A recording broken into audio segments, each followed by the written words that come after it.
Stagflation is actually the opposite of it. In stagflation, you have high unemployment and high inflation. The conventional wisdom before 1970 was that unemployment and inflation are negatively correlated.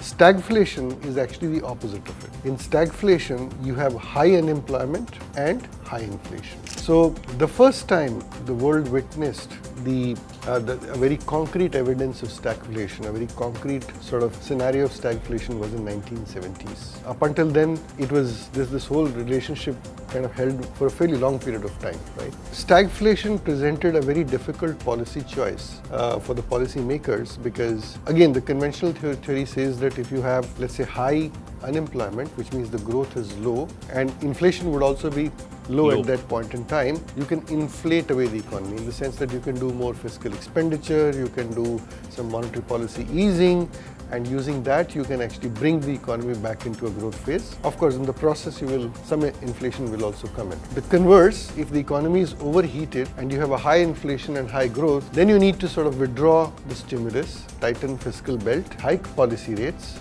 take the interest rates up, and therefore you bring the economy back to a more sustainable level. But what do you do if you have high unemployment, which means growth is weak, but you also have very high inflation? So these conventional tools don't seem to be applicable and helpful at that point in time. And that is why stagflation kind of becomes a difficult phase from a policy perspective.